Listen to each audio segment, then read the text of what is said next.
And I want to today, I want to introduce Kermitt Walrond. And Kermitt Walrond is going to be the pioneer today. In fact, I will, his bio, if I were to read his entire bio, it might take most of the evening, but I will try and just precede his bio. Essentially, Kermitt began as a petroleum engineer when he graduated from, with a B.Sc in B.Sc. Is it from the, it's from the university, was it Manchester? Birmingham. Birmingham, from Birmingham University. He then went on to do his master's and his PhD.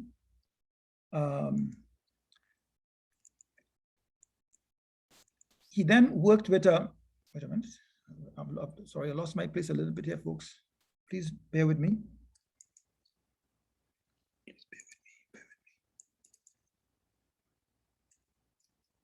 Yes, so he went on to, from there, he did some postgraduate work with British Petroleum in Trinidad, that's BP in Trinidad. And then he moved, after 5 years, he served with Shell Oil Company, then Shell Development Company, all in Houston. He has about 28 years of combined experience with British Petroleum and Amoco prior to the merger with BP in 1999. And there he had very senior positions. He worked as he served also as the vice president of production and transportation of BP's Caspian operation, Azerbaijan and Georgia of the former Soviet Union. He also served as a management consultant to several companies, statutory government organizations in the United Country, Trinidad and Tobago. Dr. Walrond was the founding chairman of the Trinidad and Tobago section of the SPE and recently served 2 years as the director of the Gulf Coast section of the SPE in Houston, Texas. So clearly he has remained in touch with the industry. He was a distinguished lecturer for the SPE in 1988 and 1989 and was elected as a distinguished member of that society in 1991. In 1996, he was named Centennial Fellow of the College of the Earth and Mineral Sciences of Pennsylvania State University and was named a Pennsylvania State University Alumni Fellow in 1997. Of course, he did his PhD at Penn State. So that's only appropriate that he was so awarded and recognized. He assisted in the establishment of the Petroleum Engineering School at the University of West Indies, Trinidad and Tobago. And he taught the first petroleum courses there at that university. He's a member of several boards and councils of the Institution of Trinidad and Tobago. And he's also an advisor to Trinidad and Tobago Institute and to the Energy Center of the University of Trinidad and Tobago. In 2009, he received a Centennial Award in the field of international relations from the government of the Republic of Trinidad and Tobago. He serves as the deputy chairman of Neil Massey Energy Company and a chairman of the NM Wood Group Limited, a joint venture company between Neil Massey Energy and Wood Group of Scotland. He currently provides lecturing services and conducts workshops on negotiation and skills and upstream petroleum contracts with International Human Resource Development Corporation, IHRDC, a Boston-based, widely recognized leader in energy management programs and provider of innovative learning products to the international energy industry. Since retiring, Walrond spends his leisure time providing career guidance to young professionals and tutoring young people in mathematics on Saturday mornings at the SHAPE Community Center in the 3rd Ward of Houston, where he resides. He also serves on the board of Holy Spirit Episcopalian School in Houston, Texas. With no further ado, I want to introduce Dr. Kermitt Walrond, and I welcome him to the microphone, as well as our interviewer today, Evangeline Perdasi. Evangeline is the chairman, or the president, sorry, of the UTT SP student chapter. So Evangeline, the floor is yours. Thank you very much, Dr. Allen, and welcome Dr. Walrond and everyone joining us this afternoon. So before we jump into this, interview today, Dr. Walrond, how are you today? I am very well. And how are you? I am good. I'm good. That's really good to hear. So let's jump straight into it. And my first question for you is, what caused you to join the petroleum industry? The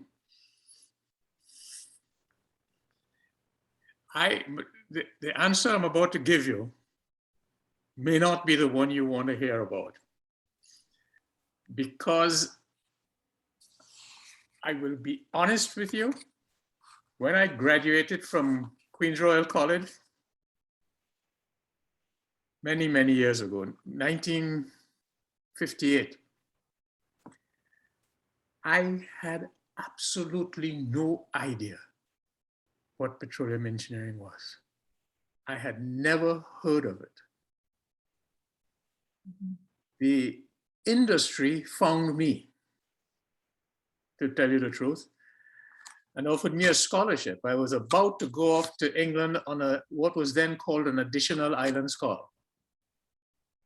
And here comes this this scholarship offer in petroleum engineering. I remember going to the interview and stopping on the way at what was then called the USIS library, which was a library at the US Embassy. I'm not so sure if it still exists, to look up what petroleum engineering was. So I can't say that I, with great forethought, chose petroleum engineering. It really chose me. And it was a blessing that I could never have expected what it was going to do for my future. And I know you said that it's not the answer I'm looking for, but fun fact, I can actually relate to what you are saying, because for me as well, I did not know after secondary school about petroleum or the industry in Trinidad. I just knew the basic engineer rules, mechanical, chemical, electrical. So the industry found me as well, and I think I love it. So definitely relates with you on that one. And I hope your journey forward in your career will be at least as exciting as mine was.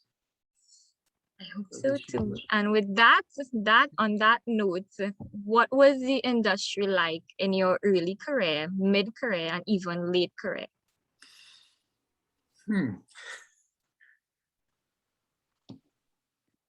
Evangeline, to answer that question, I got to ask you and whoever is listening to remember that we're early career, we're talking the late 50s. Okay?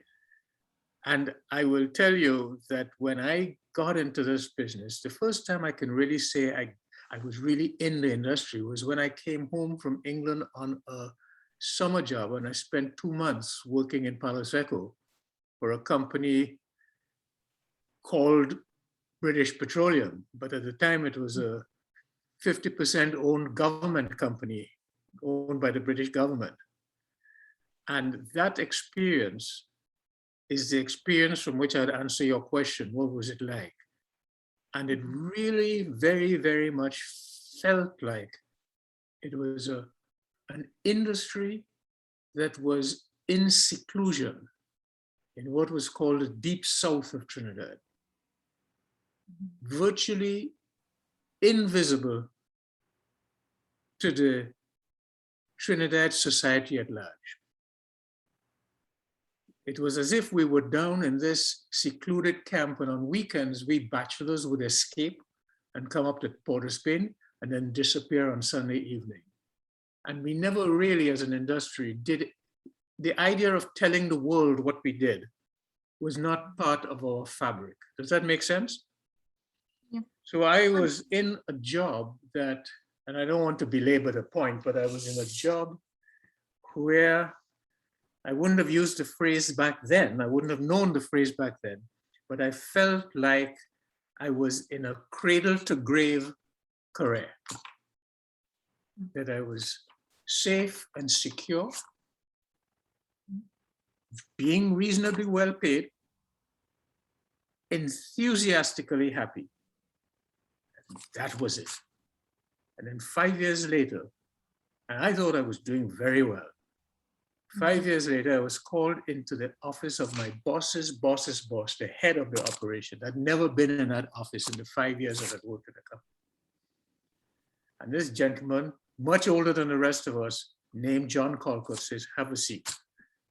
I'm putting you with 2 other people on a secret project to develop a case to go to the industrial court, newly formed industrial court in Trinidad and Tobago, to prove that we were going bankrupt and going to shut down our operations and get out of the country.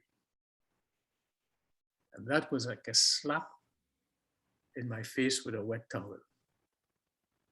And I would say that began my, what do you call it, the middle career. And that's when I decided I needed to do something different. But that's a story for another time.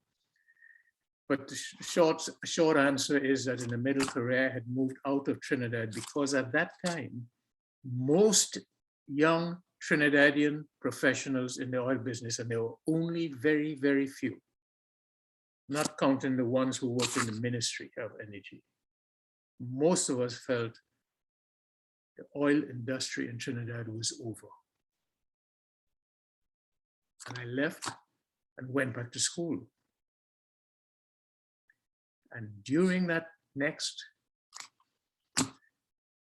25, 30 years, I ended up working all over the world. I grew, I saw things, and I experienced things I had never imagined I would. And I spent my retirement in the last 20 years trying to come back to my homeland and offer what little I can to help this country that had by now had gone through many cycles of boom and bust in the energy industry. Am I answering your question, Evangeline? Yes, you are. Mm-hmm. And just to follow up on what you said, that you went and began teaching. How was that change of pace for you back then? Well, at the risk of being contradicted by my peers who are on this meeting and looking at me, I would venture to suggest to you that I never stopped teaching. Teaching was in my blood all my life. Mm-hmm. And what retirement allowed me to do is to go off with a passion and do a lot more of that. But I think my whole being, my soul and my entire career was teaching, imparting, not so much imparting knowledge, but figuring out how to get and capture the interchange of brain power to solve complex problems. So in a way, it wasn't so much that I was teaching people anything, but that the world, our environment was teaching all of us. And we grew, I think, with that. And I have a lot of folks who supported me in that effort. And some of them are here. So when I retired and went into teaching, I was really simply retired and doing more of what I thought I had always done. And I know that, you were able to venture to different places and travel as well. So what would you say are some of your most memorable, experiences and even accomplishments over the years? That is a very difficult question. And it's not because I don't have memorable experiences. Almost every experience I had was memorable. Accomplishments.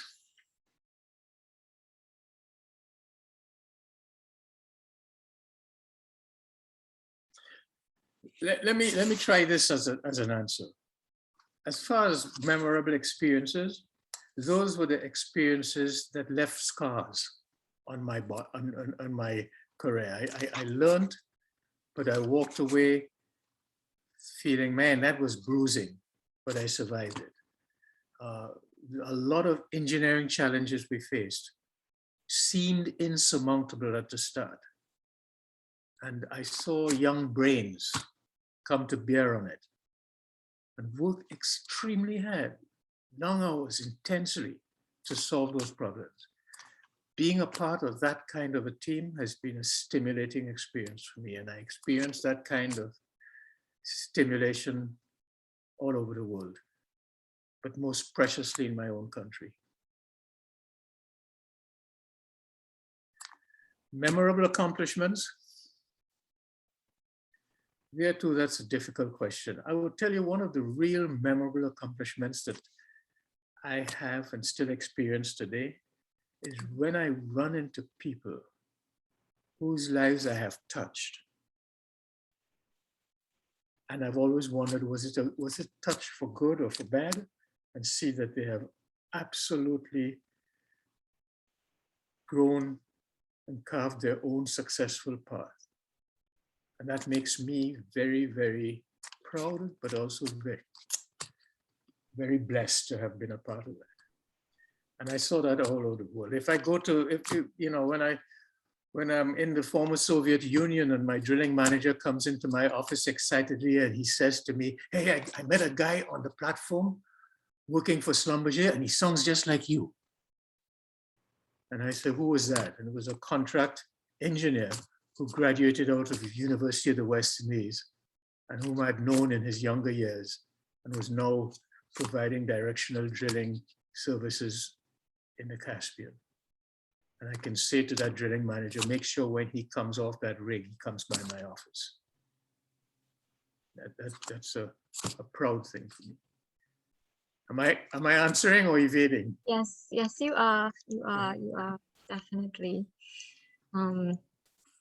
I think you know, Dr. Allen mentioned in your bio that you give career advice, and I think it's only fitting to ask you, what skills do you think are necessary in order to be successful in the industry today for all the upcoming engineers, future engineers, and even young professionals that are on the call this afternoon? How much time you got?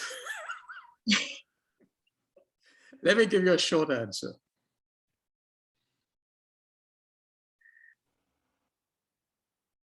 And the answer I'm going to give you is anecdotal, based on my own experience as a student. And it may be your experience as a student too, but probably less so because you're in a new world. But back when I was an engineering student, I learned how to solve problems.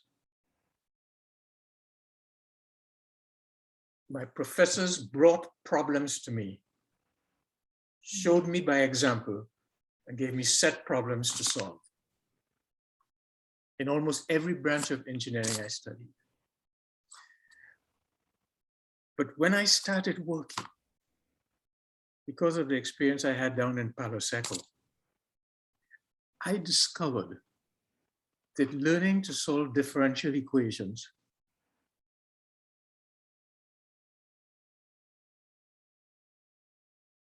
was valuable in a way I had not expected. What I really learned at university that was infinitely valuable to me at the workplace is how to find problems and define those problems. And that's when my engineering experience in academia began to be powerfully useful to me.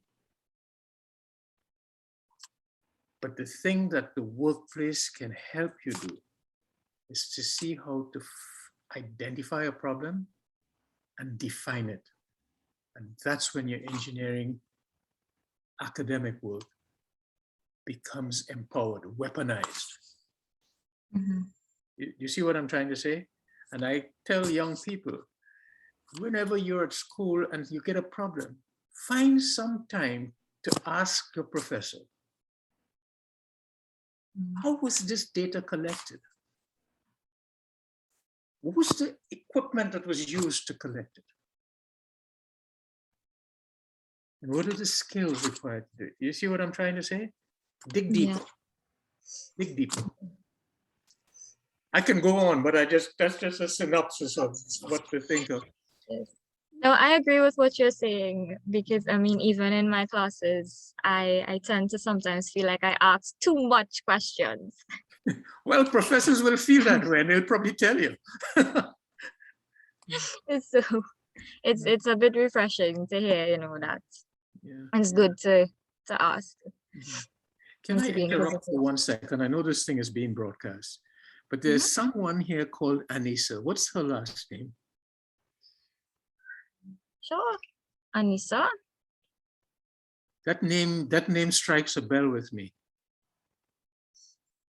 That's all right. Let's go on. Let's go on. Okay. It's Ali. Yes, Anissa Ali. You know me, don't you? Of course. And I know you. Yes. Nice to talk to you again. I so can't nice. see you, but it's, Yeah, it's so nice seeing you. yeah, you bet. Sorry, Evangeline, that was very rude of me. I'm sorry.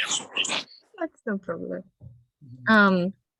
So I think it's safe to say that we could ask, if you can go back and change one thing, what would it be? It could be in your career, personal life, anything.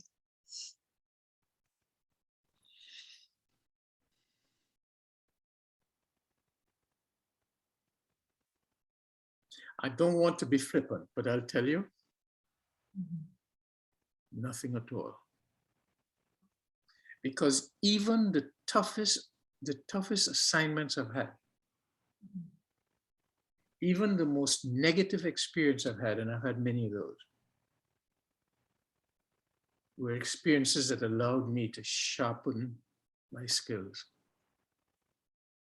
If I learned anything at all in the things that I wished I could change, is that even those things were powerful learning experiences for me.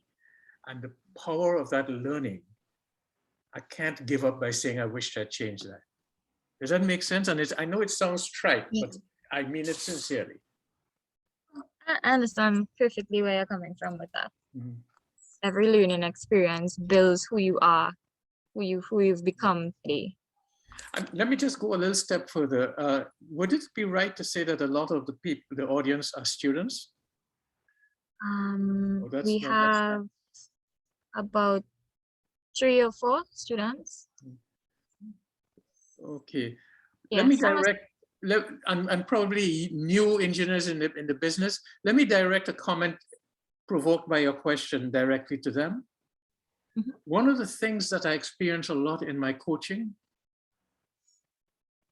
is a young person coming to me and says, I would like you to help me find a new job. And I say, why? And the reason, you know, this is the business about problem solving. Even in coaching, you got to do that. And if you dig deep, you find out that person very often is trying to run away from a circumstance in his current employment that he thinks is unfair because of someone else, like his boss.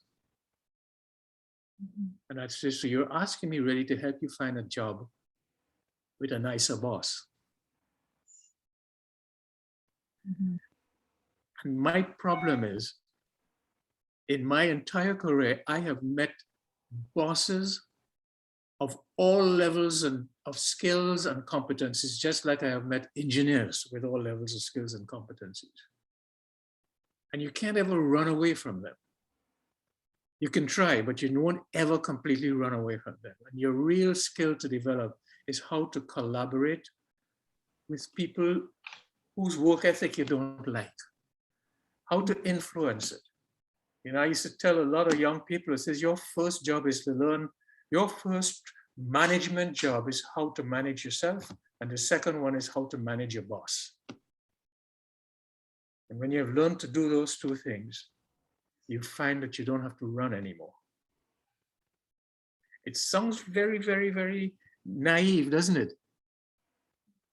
But I think it's food for thought that I'm offering. Yes, it is. Definitely. And, you know, seeing that this is a SPE event, it's only fitting to ask you, as the founding chairman of SPETT, how has that impacted your career, and how was your journey being a part of, you know, SPE and SPETT? That's, well, all your questions are very good, but this one really resonates with me. Because remember, my first experience with a turbulence in the industry was when I was sitting comfortably in Palo Seco thinking I had a job that was going to end with my death. I mean, death in the right way, you know, cradle to grave. And then one day I woke up and found out this company I love so much was going to go out of business. And that one of the key lessons I learned from that experience, because remember the special project I had was to help this company go out of business. Which means to help this company put me out of a job. You see what I'm saying? Yeah. But one of the takeaways during that exercise was that sometimes loyalty to your employing company could be misplaced loyalty. And I discovered, or not discovered, but I came to believe that your first loyalty in your career should be to your profession. And if you can nurture that loyalty, the fruits of that loyalty will be amazing. And the best way to do it is to collaborate and get closer with folks practicing the same profession. And that's the power of the Society of Petroleum Engineers. And it made me very, very excited when we first, remember when that Petroleum Engineering Society of yours was first formed, the nucleus of the engineers who formed that society lived in Mayaro. And I tell you, Mayaro was even more inaccessible than Palo Seco was. Yeah. I mean, it was out there, separated from the wheel road by potholes, the like of which you do not know. Okay? But that nucleus of engineers traveled to Trinidad, to San Fernando, and attended meetings, formed meetings, and traveled back late at night and did it with enthusiasm, and brought their professional assistants with them. Okay? And they never, I mean, they were the powerhouse of that society in those days. And we held those meetings.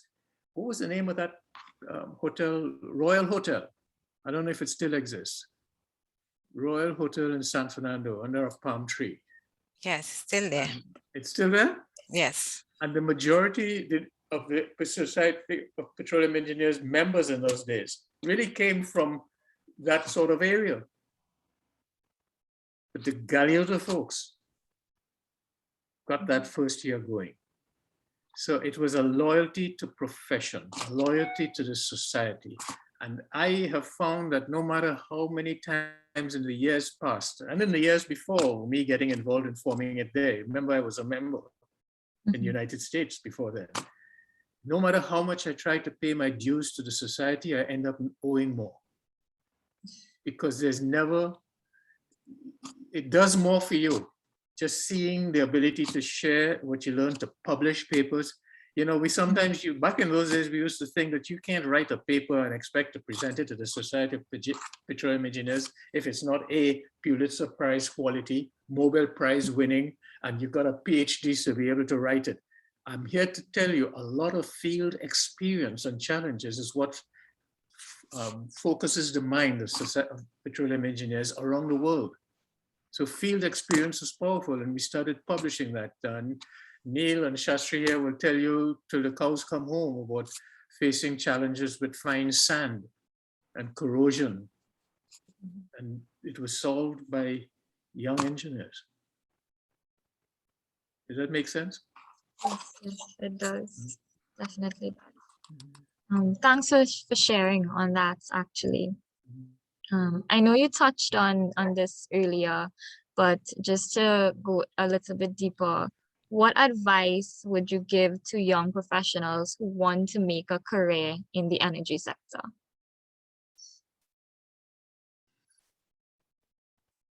If you wanted me to say, get out of it because oil is over, that ain't gonna happen. I mean, me saying that is not gonna happen. And I'll tell you, one of the earliest advice I had as a young person daring to become a petroleum engineer was from my father. And he said to me, son, why do you want to do that? The world is going to run out of oil in the next 10 years. That was in 1958. But the world has changed dramatically. There have been ups and downs. So the advice I will give young petroleum engineers today is to remember that your industry globally is going through substantial change as we speak. In Trinidad, that change is going to be enormous, and it's actually going to be in ways over the next 20 years that we may not be fully able to predict. But I read the Trinidad newspapers every single day. And I got to tell you, and other young engineers listening, if you're looking for a career that is going to be the same from cradle to grave,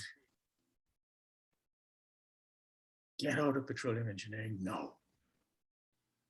But if you're looking for a career that will seek to tap into your skills, not just as not being a good petroleum engineer, but being able to ride the waves as engineering in all its forms change, and you are able to learn continuously.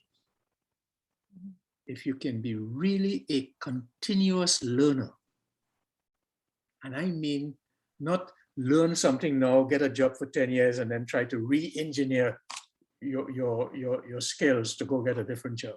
But I mean continuously doing it. You can't find a more fascinating and challenging industry, I don't think, than the energy industry. Notice I moved to talk about the energy industry as this thing from oil and gas. You are called a petroleum engineer, but you will be called to solve energy problems. If you're not afraid to learn and be continuously learning, this is a good career. And by the way, it's going to be frustrating because you'll see the politics of the world in Trinidad and elsewhere in the world. Not just Trinidad, everywhere I know, will try to formulate changes in the way we do business, limited only to those changes that will bear fruit within 5 years. That's not going to be good enough. And while you're at university studying this profession, take help and force your professors to give you some long-term views of where this business is going. They may not give you long-term skills of where it's going, but they'll give you the skill to learn, to be able to be useful. I just saw, and I know I'm going on too long, but I just read with considerable enthusiasm a paper published by a dear friend of mine. Old age is a terrible thing, isn't it?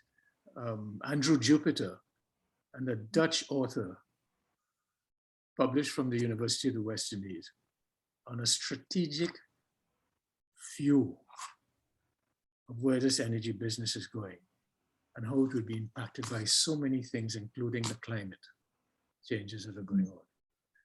I would say that should be essential reading for all young petroleum engineers and all young would-be petroleum engineers, and read it like your career depends on it. It's a marvelous piece of work, and I don't know how much attention people will pay to it, but it deserves a lot of attention. It's remarkably well written. Well, I'm not sure I answered your question the way you did. You you did don't answer. look like you're afraid. You'll be afraid to come back at me if I don't. So I'll relax with that. No, you answered it perfectly. Mhm. And you know, I think we really covered everything in terms of the history, your history, and the advice that you've given us today. So I think it's fitting for us to jump into something a little more personal. And this should be fun. Hopefully it's fun. You tell me in the end if it is. So what is your favorite genre of music?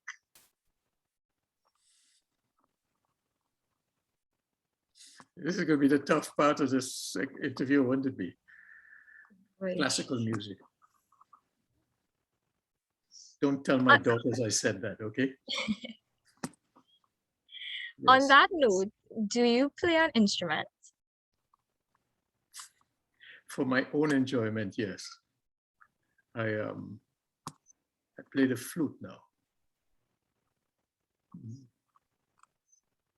And I have fun. Yeah. Do you By the prefer way, I on? answered your first part of that question and said that it's classical music, but don't get me wrong. Mhm. I'm a great fan of the Beatles. I'm a great fan of the 50s music and the 60s. The 70s started leaving me in their tracks. The 80s, 90s and heavy metal and so on, I have to confess, I'm not, although my daughters insisted that I go see a thing called Bohemian Rhapsody. Look at these young people nodding their head. I have just regained my stature, right? And I was really, it was impressive and enjoyable. Mm. Does that make sense to you? Yes, So yes. I have a broad range of love, but my go-to music when I want to relax and marvel is music written in the 17th, 16th, 17th, and 18th century. And one of my favorite composers is a guy who composed some of my favorite music when he was 6 years old. Any of you young people know who I'm talking about? Beethoven? Huh? Beethoven? No, but he's one of my favorites. Wolfgang Amadeus Mozart. Mozart. Mhm. No, really, I mean, check him out one of these days. I'll definitely check him out because I have no idea who's that. No, check him out. His music you will find is almost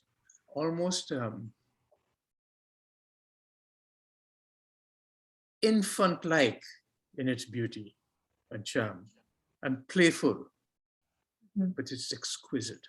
Check it out. Good question, by the way. You stumped me for a little while. Only because I tried to figure out what answer did you want, but I decided to give you my answer. It's your answer stuff that I want.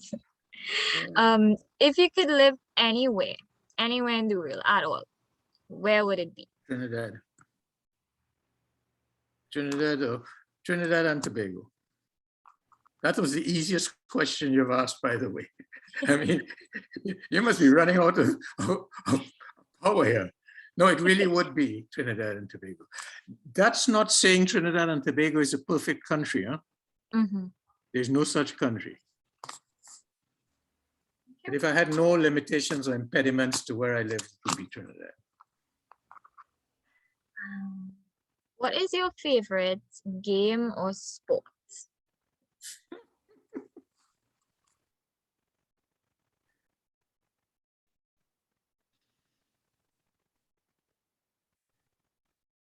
Honest answer to you, I'll take the second part of your question first.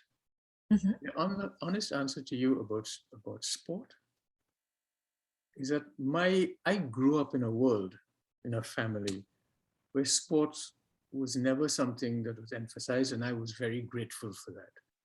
I would rather have a brisk nap than go in the sun. Okay?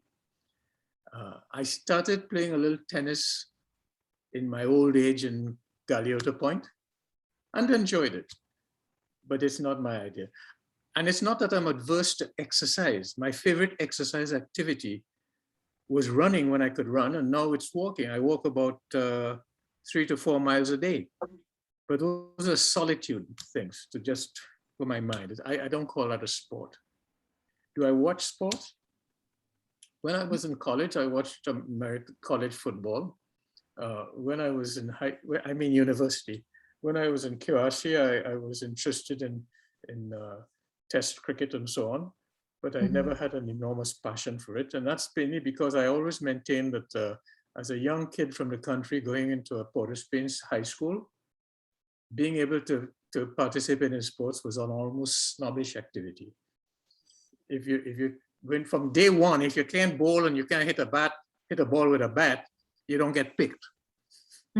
Okay, and I was quite happy with that. I spent a lot of my time when people were playing sports in QRC in the woodworking area. So craftsman. What was the first part of your question?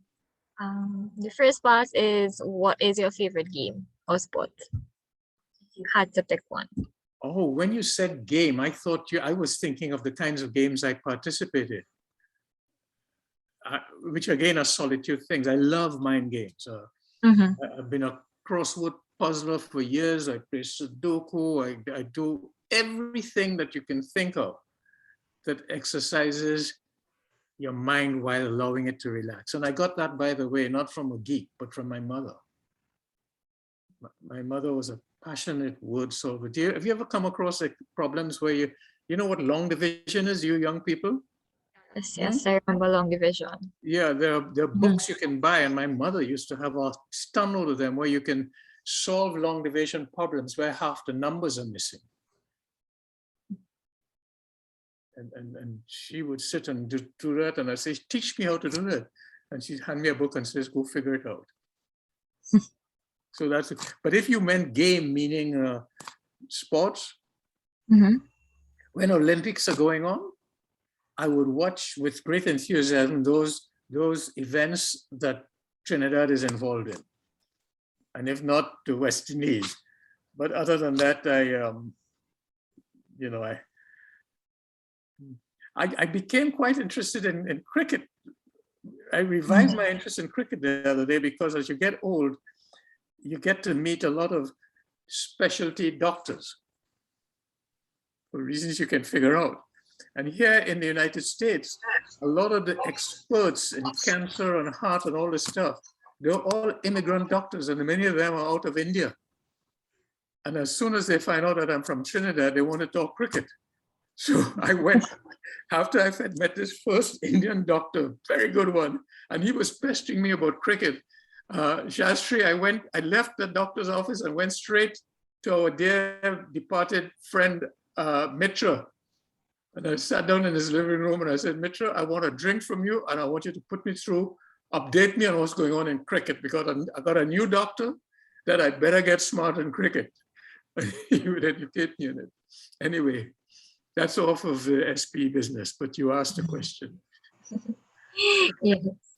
So I know we are a bit pressed for time, but I have two more questions for you. Do you prefer KFC or doubles? Do I prefer what, sorry? KFC or doubles? I didn't get to say it again. Do I prefer?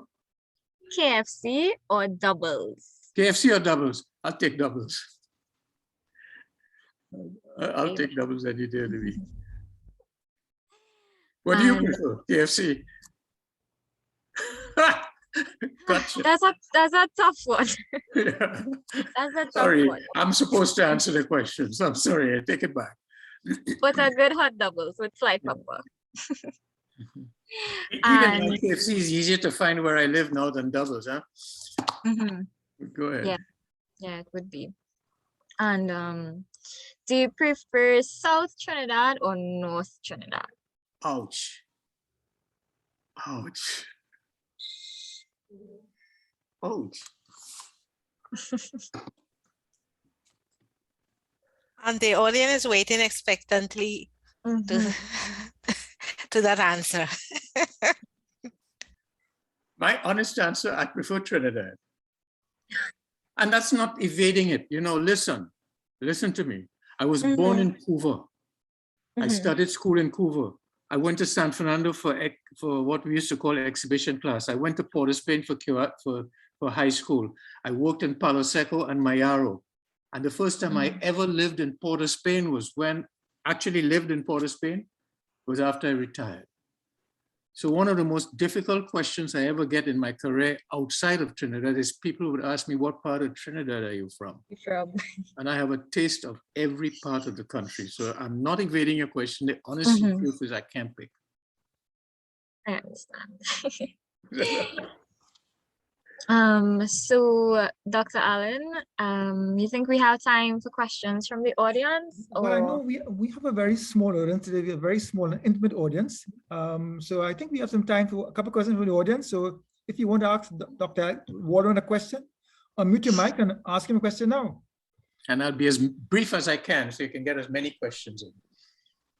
Kermitt, can you share with the audience your experience during the pioneering years of Amoco Trinidad in the 1970s? I'm asking this question when Rupert Mann did this similar pioneering interview on October the 27th. He made, in my view, the very valid point that the era after post-1970 has gone unrecognized. So I think your experience is invaluable to share. Thank you. That's a very good question.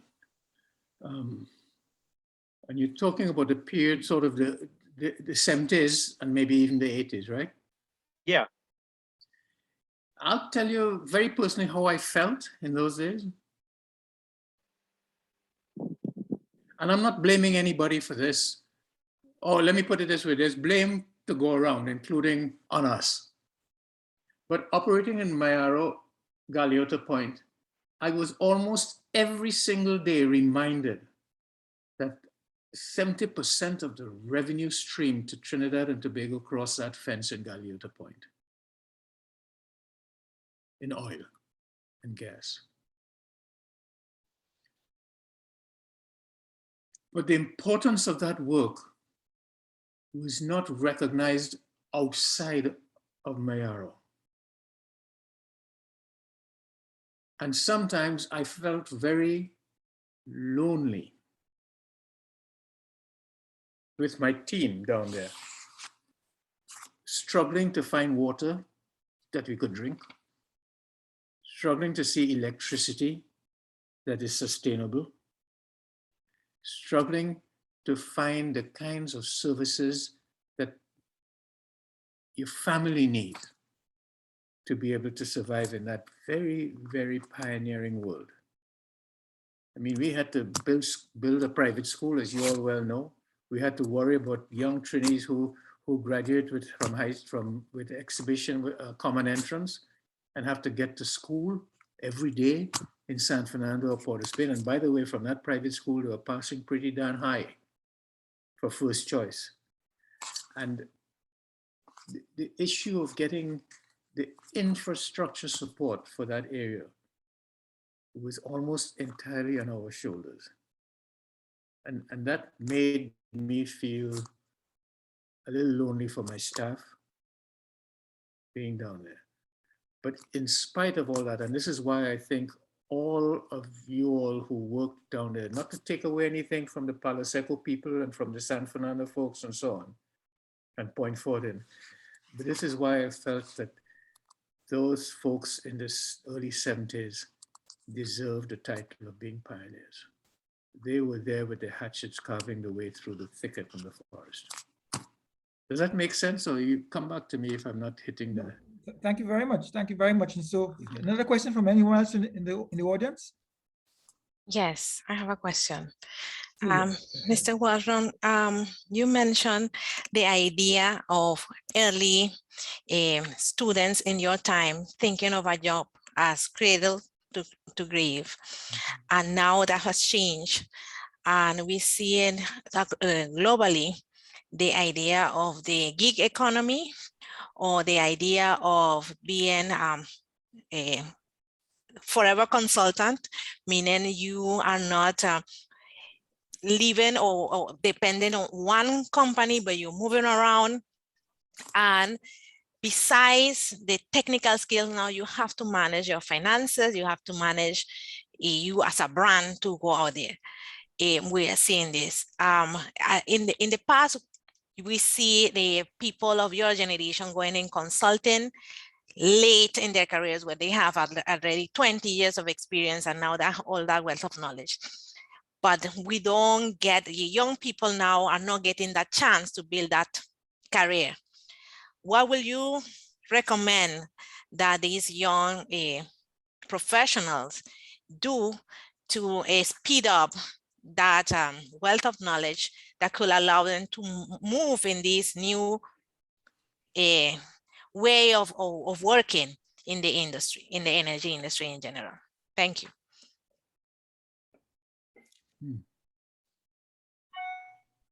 Neil, would you like to go ahead and answer that question? That's a very good question. And as I listened to it, let me tell you where my brain was going. It was saying to me that although that's a great question, in a way, it's very individual focused. I can't offer a tablet, a medicine that will be effective for all folks wanting to go into, as I understand your question, into a consulting role earlier in their career. Is that the question that I'm hearing? Yes, based on the lack of jobs that companies are offering, then you're seeing younger people just doing, you know, short-term offering of their services in the companies because they are not these longer jobs that you are hired permanently. So if we have the time to explore this question, and I wish we did, here are the areas I would explore. Is there a distinction in the way you pose the question between consulting work and contract work? Because they're different. To me, if a person who can find not cradle to grave jobs, but a nice career first step job, because companies are not offering jobs as I heard from you. Is there a way to do contract service in the area of your qualification for the first 2 or 3 years? In other words, jumping from contractee to contractee, but solving their problems for them within the limits of your expertise. You see what I'm saying? That's an interesting career move. And I have to think about that. I think that if that is the kind of consulting that you're talking about, I think it will, one of the things such a person will need to develop very rapidly are 3 skills.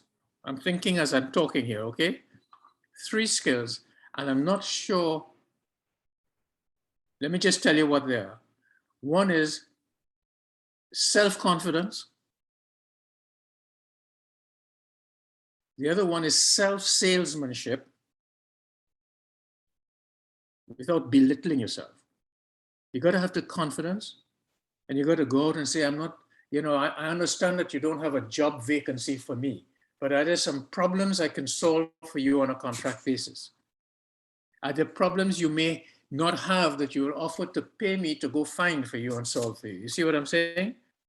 But to branch out into that, you require that sense of self. That is very important. And I'll give you a reference to a book in a minute. On the other hand, if you're talking about trying to become a consultant like retirees do, you got to remember those successful ones are really weaponizing a whole career of powerful experiences. You see what I'm saying? And to me, that's a different mental model. Am I distorting your question or am I treating with it? You are treating with it, yes. Especially because we are seeing that we have young professionals here who have been struggling to find a job, and those characteristics or tools that they may have, like self-confidence, is something very powerful that they should be thinking about. Well, I'll also tell you something that I have learned from some of the young people I mentor, and I do mentorship on Zoom now. I'm becoming expert at that, okay? But I mentor a lot of young engineers here in the United States. And one of the things I learned from them is that the process of finding a job today is very different from the process of finding a job in my time. And one of the big differences is that today, apparently, it is about mentoring, not mentoring, networking. It's networking in my time was, I mean, was playing big shot. Now it's essential to figure out how to identify and grow your network to be able to capture that first step job. Does that make sense? And it's a question I would love to delve deeper in. You give me a question to think about seriously in Trinidad. I have an easy answer in America, but in Trinidad, I get the impression, and it's so small society, small number of companies and so on. The other aspect I will challenge folks who are struggling to figure out is to see how to earlier market the things that you learn in engineering school that is often under the radar screen. And I mentioned one, which is identifying problems, as well as just solving them. My final comment to your question is, keep hope alive. Okay. Whether the country knows it or not, they need the skills you're learning at your university. Thank you very much, Dr. Walrond, for that response. And we take one last question. Who wants to be the last questions to ask Dr. Walrond? He's here with us for about an hour. So one last question. Someone who hasn't asked questions yet. Can I make a comment? Is there a question before the comment from Mr. Miraj? Is there a question anywhere out there? Nick, anyone? Okay, well, no questions, Mr. Miraj. Make a comment. You have a Yeah, I would like to sincerely thank Kermitt for all he has done for the petroleum industry in Trinidad, and in particular, having the vision, the drive and leadership skills to set up the Society of Petroleum Engineers. I still recall very vividly when he assembled 7 of us together with himself at what used to be the Todd's Hotel in October 1973. And we decided to form what became the Trinidad and Tobago section of the Society of Petroleum Engineers. And if my age memory served me right, the 7 others were Leonard Lewis from Trinidad Tesoro, I think something Cox from Texaco, Rolly Hall. Curtis Cook. Yeah, Curtis Cook from Texaco, Rolly Hall from Halliburton, Greville Jones from Gaffney Klein, Bob Skinner from Amoco Trinidad, Rod Pariag from Amoco Trinidad, and myself. And I am so pleased to see that the SP is still flourishing after close to 50 years. Yeah. And that's credit to the vision and leadership of Kermitt. So I rest my case. Thank you very much, Sasha, for those words. And with that, I want to say that I want to thank the audience for this participation. I want to thank our guests for being we got a lot of advice. And if you look in the chat, a lot of people are thankful for your advice which you have given, your stage advice, and also which you, the responses. We kept a very lively conversation this evening. And I want to thank also our interviewer, that is Evangeline. So good job, Evangeline. So I want to thank you for keeping us strong and keeping the esprit strong and vibrant. So thank you very much. I want to bring this to an end. And so Kermitt Walrond, thank you very much you're a real pioneer, and we appreciate all your pioneering efforts. Thank you very much. Thank you, and I appreciate the privilege to talk to you young folks. Power to you. Thank you, guys. Have a good evening. Stay safe, everyone. Yeah. Bye.